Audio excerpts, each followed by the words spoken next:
my name is Jenny and welcome to the newest episode of Jen's Poké Talk. Today's episode will center around the Generation 5 and 6 legends. If you haven't seen parts 1 and 2, I would suggest watching them first. Now don't forget to like and subscribe to my channel. And let's dive in! In Generation 5, 9 more legendary Pokemon were introduced in the franchise. Known as the steel-clad leader of the Swords of Justice Quartet, Cobalion is one of the first legendary Pokemon to be encountered in the Unova games. This Pokemon is one of the few legendary Pokemon with a Paradox counterpart called Iron Crown, who was introduced in the Pokemon Scarlet and Violet Indigo Disc DLC. Many stories about Cobalion say that it was the adopted father of the mythical Pokemon Keldeo. It's also known to be very aggressive and hesitant to trust humans, so be wary. Like Cobalion, Terrakion is also a member of the Swords of Justice Quartet. It also has a Paradox form that resembles it called Iron Boulder. Terrakion is mostly known for its power, as it's capable of destroying a large brick or stone wall in a single blow. The graceful and swift third member of the Swords of Justice Quartet is Virizion. This grass and fighting type, like Cobalion and Terrakion, has an exclusive Paradox form called Iron Leaves. However, that form can only be obtained in Pokemon Violet during special raid events. This member is one of my favorites of the legendary Swords of Justice Quartet because I used one in Pokemon White 2, and I really like the coloring of its body. As the first pure flying type in the Pokemon franchise, Tornadus is nicknamed as the Bringer of the Winds. This Pokemon is known to cause problems for farmers with his ability to summon strong windstorms and tornadoes, which can blow away houses. He's also part of the Forces of Nature Quartet, as well as having the power to take on 2 forms, Incarnate and Therian form. However, in order for him to access this form, Tornadus needs the Reveal Glass item. This Pokemon also has a signature move introduced in Pokemon Legends Arceus, Bleak Wind Storm.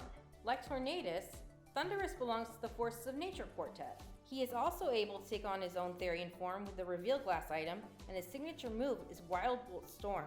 He is mostly known by the people in the Unova region as the Bringer of Lightning, and is able to summon powerful lightning bolts from the spikes on his tail. Thundurus and the other members of the Forces of Nature are only available so far in Pokemon White, Alpha Sapphire, Ultra Moon, the Shield of Crown Tundra DLC, and Legends Arceus as of Generation 9.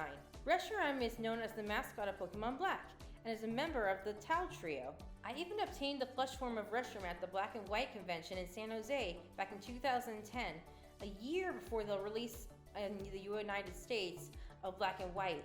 Reshiram is so cool, and I loved using its signature move Fusion Flare in battle when I first played Pokemon Black. It also looks so fierce and elegant in appearance, which is appealing to me. Reshiram is able to fuse with Kyurem as well, using the DNA splicers to become White Kyurem as of Pokemon White 2. The powerful Zekrom was introduced as the mascot of Pokemon White back in 2010. Its signature move is Fusion Bolt, and as of Pokemon Black 2, Zekrom is known to become Black Kyurem after fusing with Kyurem using the DNA Splicers item. The first and only time I saw it appear in the Pokemon anime was in the Pokemon White, Victini, and Zekrom movie, which I enjoyed due to watching it in a movie theater with my sister Kristen and several friends back in 2011. Like Tornadus and Thundurus, the ground and flying type Landorus is a member, but is also known as the leader of the Forces of Nature Quartet. This powerful genie-like creature is able to knock some sense into the other 3 members when they cause damage to crops or problems in general for the Pokemon and people of Unova. He's also nicknamed the Guardian of the Fields in many stories, as Landorus is able to summon vibrant energy, which helps plants grow big and strong. Because of this, it's located in the Abundant Shrine in the small temple that people bring offerings to in hopes that this Pokemon will bring a great harvest to their farms. Landorus is also known to take on the Therian form with the Reveal Glass, and his signature move as of Legends Arceus is Sandsear Storm. The final member of the Tau Trio is the powerful and icy dragon Kyurem. This Pokemon is unique as it can take on 2 forms with the DNA splicers, Black Kyurem while fused with Zekrom, and White Kyurem while fused with Reshiram. As Black Kyurem, this Pokemon is able to use Freeze Shock, and as White Kyurem, this Pokemon can learn Ice Burn. This Pokemon is also interesting as in stories told in Unova, Kyurem is said to have once been one being with Reshiram and Zekrom. In Generation 6, only 3 legendary Pokemon were introduced in the franchise, which I might say is pretty strange.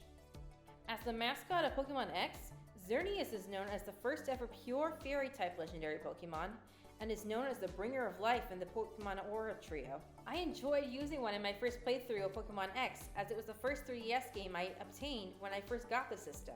This Pokemon is the only one who is able to learn the special status move Geomancy in battle, which raises the stats of this magnificent creature. And it's also known to take on the appearance of a dried out tree when in its dormant state.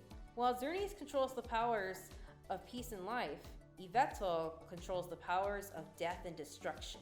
As the mascot of Pokemon Y, this dark and flying type legendary is also part of the Aura trio. Its signature move is known as Oblivion Wing, which is interesting because although the move is in the flying type category, it acts more like a dark type attack when used, as it sucks the life out of its opponents and drains them. Like Xerneas, Yveltal goes in a dormant state at the end of its life by transforming into a black and gray cocoon. The final member of the Aura trio is Zygarde, who is said to be responsible for the balance of the entire natural ecosystem on Earth. This Pokemon served as a powerful force that was abused by Team Flare in the Pokemon X, Y, and Z anime instead of Xerneas and Yveltal?